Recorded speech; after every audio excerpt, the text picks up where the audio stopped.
Well, greetings and good evening. We're here at the farm. It's 10:15. Still light, and I'm just watching Sirius, my owl, just pick up some food for his chicks, taking it up into the barn. It's my favourite place here, this bench. I wish you could be sat down here with me because it's just amazing of an evening to sit here and just watch the world go by. Or the animals go by in this case. It was nice to have Ashley and her friends down tonight doing some animal duties. We went live on the social media. Still having problems with Facebook, but I'm just watching Sirius. Those who know the farm, we know that next to the rush hour door is a shutter, and above the shutter there's a little gap, well, a reasonable sized gap, and Sirius will fly through that gap. It's like great to see. So he's got a couple of exits and entry points there. But we'll see more Sirius on Thursday night. But I'm going to talk about the owls, barn owls. I sort of thinking about, I wasn't sort of talking about birds in general. How do I get interested in birds? But I suppose I've always been that interested. And I guess maybe it started with a barn owl. I think maybe. I think I told the story before, but it's worth documented. Sirius has come out the other barn. No, Sirius, it's crazy barn owl, but hopefully the chicks are doing well, and we'll see more on Thursday night. So yeah, as a child that we're on the farm here, it was two farms, Holding number 1, Holding number 2, and Marsh Farm, and next door was Mr. Butler, and we lived in a little cottage, which I actually live in there now. So we've been there since 1959, but my earliest memories was of this big barn. And I think it's everybody's child's dream, and probably adults as well, to have an old-fashioned barn that had a loft. That you go up the ladder, you go up to the loft where it was used to store the corn and feed. I remember as a youngster, I could be maybe 4 or 5, even if that, vague memories, but going up there and seeing this barn owl in there. I don't know if it had chicks, it probably did, but I would sit up there in the evening and watch this barn owl. And this time of the year, when it's lighter, they got chicks that are out when it's reasonable light. But obviously they come at the best when it's night time. And they got amazing eyesight, really tuned into the light or the lack of light. And this barn owl was wonderful. And you sort of looked at it and admired it. Didn't understand it probably at that age. It was something that was beautiful and was just magical. It flew and you couldn't hear it or you couldn't see it coming. It just made no whooshing noise, or it didn't say a lot. I thought initially it was the twit-twoo that we all famous for, but that's a tawny owl. A barn owl, they screech a bit. But anyway, each to their own. But the barn owl was something that stuck in my mind. And sadly, the people who owned the farm, the council, took down the barn and destroyed it, really. I know this barn dated back to 1540. I might have a picture of it somewhere. I can't remember it having thatch on there. I think it had an asbestos roof on, but it was a an old-fashioned barn, and it was put together wooden pegs, and it was built in 1540. Not 20 to 4, as I used to say, but 1540. A long time ago. Is that 500 years? Getting towards that now, isn't it? It must be, yeah. The reason I know it's sort of 1540, because there's an old coin, a penny coin in there that I found when they were taking it down. The builders who were taking it down, which was Mr. Ridout and Son. I can even remember them, and they gave me this penny, and the penny was a huge size. I still got it now. So I know it was built a long time ago, and someone put that penny in there for luck. And I suppose the luck ran out for me when the barn went down because there was no owls, and Dad was not the one to put an owl box up in the barn. He won't quite see what's the point. They got trees out in the field they can nest in, but those trees are not so frequent as they used to be. And they're like a hollowed out tree, like an oak tree. They would get in and have their nest. They don't sort of dig a hole and make a nest. They haven't got a drill to make it. So, but my dad did like the barn owls. He'd quite often see, this time of the year, he would look out the window and see a barn owl sort of hunting in the low light. And when I got into photography when I was about 14, my dad kept saying, "On boy, get a picture of that owl." And I just have to say, "Dad, I can't." "Why not?" I said, "Because the camera doesn't work well in low light." "Why?" I wasn't a scientist at that age. I knew that you needed good light to take pictures, or what you call a lens, something that would let a lot of light in so you can get exposure. And with an owl flying, it gets complicated. You need a good sized shutter speed, otherwise you get a blurry. But I never gave up. I'd always went out there it's not about taking pictures of everything. Sometimes you can take a picture in your mind. I take a lot of pictures in my mind, which I couldn't physically take at the time with a camera. And some of them you probably wouldn't want to see. But with your mind eye, you take this image. And time went on, and yes, saw barn owls, not so frequent. And then back in the day, sadly, my dad became very ill, had a stroke, and eventually ended up in a home. After us looking after him at home, my mum passed away, my dad had a stroke. He could say yes, no, and I don't normally swear, but I will just say that word, which is not appropriate, but bugger. He'll go, "Yes, no, bugger." And he get them in the wrong order. If I say, "Dad, do you want a cup of tea?" He go, "No, no, no, no." Then he means yes, oh, bugger. But anyway, I always looked out for an owl, and I always brought him lots of pictures. Oh, Sirius is now back. You're going to have to wait until I finish this story. He's on an oil can at the moment. If you see my pictures, you'll see him there quite frequently. So that was it. I had my barn owl and desire to get pictures of. And over the time, and my dad got worse. He ended up in a care home, and you wouldn't want to see anybody like it. He was really, he had a peg put in. The food was actually put down a tube into his stomach. It was not undignified, and he even had to wear like a nappy in the end, and didn't like to see it. And the dementia set in as well. He did pass away. I'll tell you the story about me looking after my dad in care, because it made me look at life in a different way and appreciate life. Now, Dad was there for me, and I was there for him in the later years. Anyway, my dad sadly passed away, and I remember coming back right in tears. It was a Friday night, and on the Saturday in the evening, I went down to the field which we call the 6 acres, then the bottom of the 17 acres, which is the bottom of the 10 acres. So you can sort of get the sizes. So I walked down this field, and I leant against this gate, and on the 6 acres, it was sort of early evening, still a bit of light there. And there was a barn owl just hunting the field. Backwards and forward it was going. It just didn't seem to be possible that this owl was just oblivious to me. I was aware of it, of course.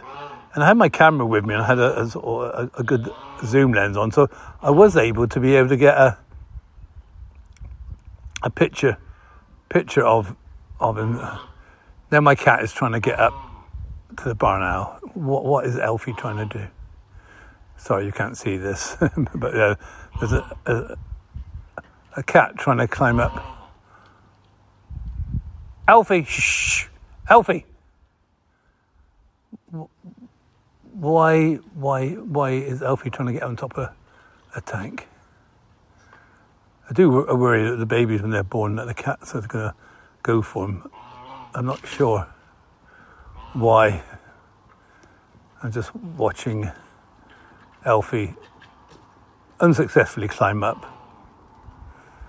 And Sirius is just looking at me and said, I will get you if you get any closer. Anyway, Elfie's come down. So this barn owl was backwards and forwards this field, the 6 acres.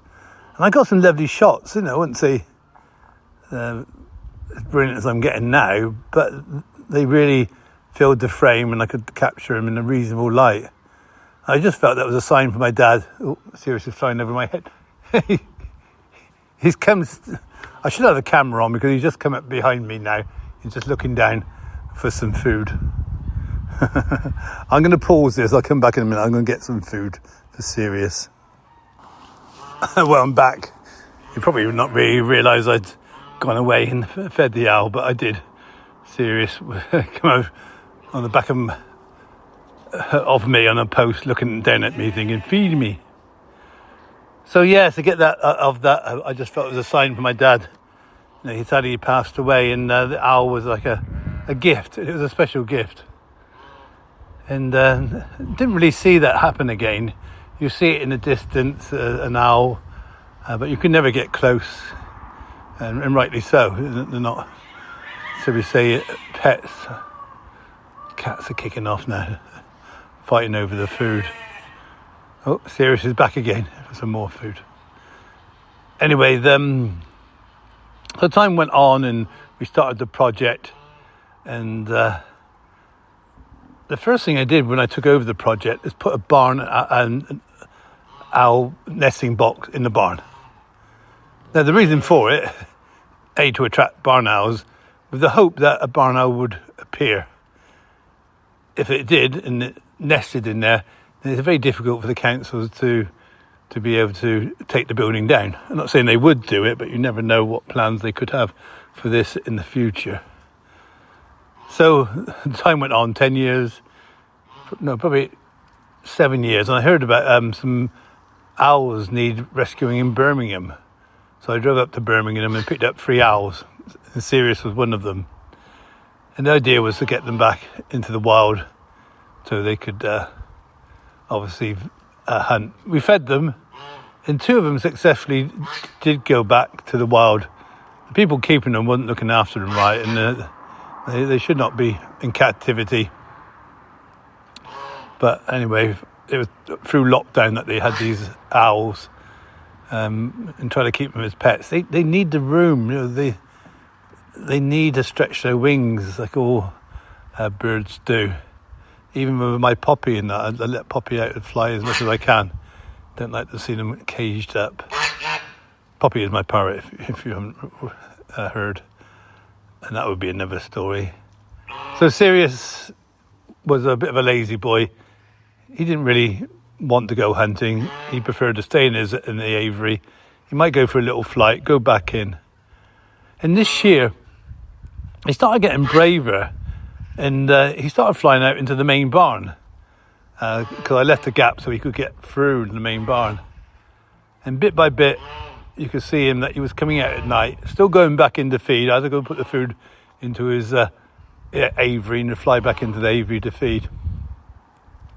And I remember one night coming down here, and I spent a lot of time with Sirius, hand feeding him, going in there. And he became sort of very comfortable with me. I won't say imprinted. He's not like a Mo figure where he follows me around. Well, he does at the moment because he wants food. But he's not that sort of who just want to be with me. He sees me as a food source. And I was very lucky to have this experience. And we had a Melksham photographic group come down. A friend of mine, Ian Hurd, brought them down.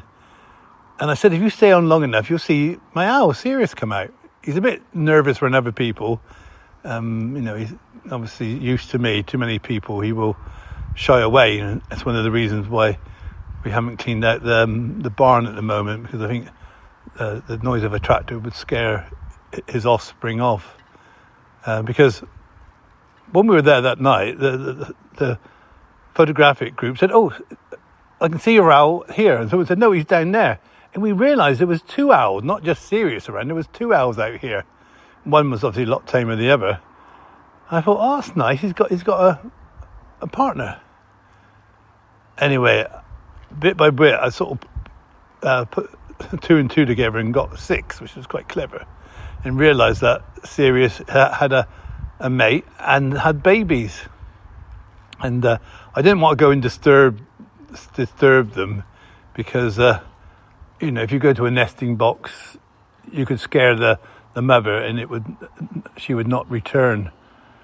So I reluctantly held back until I felt there might be a time that they might have hatched. And one night I was here and both owls had gone out hunting. Well, Sirius hadn't. He just sits up in the barn. But anyway, so it was empty. So I ran in like a ninja in there at speed, climbed up this ladder and hung on to be able to see this owl in there. So I could see that there were some chicks in there. I could see 2, maybe 3, and there was an egg there. So there's 4 eggs, 3 had hatched. And I got a picture and video, of course. And I thought, wow. So I made sure there was extra food for the owls. And over the weeks, every week I would go there. Julia next door would come and help me distract the owls while I go in and have a look at the chicks. And the last time we looked, last Wednesday, one was really fluffed up, certainly looking like an owl. And I reckon about another 10 days, one will be fledgling, will be coming out, which will be amazing. And obviously already concerned about the fact that they could fall out of the nest box.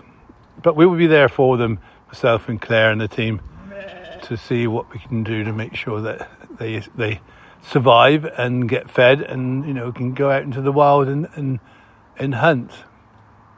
So it was wonderful to see, and I can't wait to see how this pans out. Lorna is getting her husband Steve to make another nest box because there's quite a possibility, because we feed them so well, that they might not have another brood. And the barn owl numbers are really down in this country, and I think this is an opportunity to do our little bit here. And in the meantime, I get some amazing pictures and videos and some memories. So my dad's looking down at me now. He was saying, I told you so, you can get pictures of owls. I do it on my phone, my mobile phone. I got them in slow motion. So yes, I am being serious. Barn owls play a bigger part of my life, and it feels to me, if I haven't achieved anything else with this farm, getting barn owls here, and to be able to record them and be able to sit down chatting to yourself and watch my barn owl just watch it over me, thinking, would he just shut up please and get some more food for me? I got my family to feed. He's not stupid, is he? He goes to his takeaway, which is me. His partner, she goes off hunting. It's a good time of the year. The grass is quite short this year, so there'll be good opportunities for them to be able to go hunting. And hopefully the little babies will come out and be successful. So the story continues, but for me, it's one of the highlights of this project. And there's been many animals, many people, many memories. So it's nice I can record and share it with yourself. So thanks for listening. And yes, we will be obviously covering more birds and more animals and more sheep very soon. So all I can say is those magical words, we love you more. Quish, what is it? Don't say it, Quish, don't be serious. You can't be serious. Yes, I am. I'm not an owl. I'm an alpaca. Only a few of you will understand that. That's a joke. Night-night or good morning.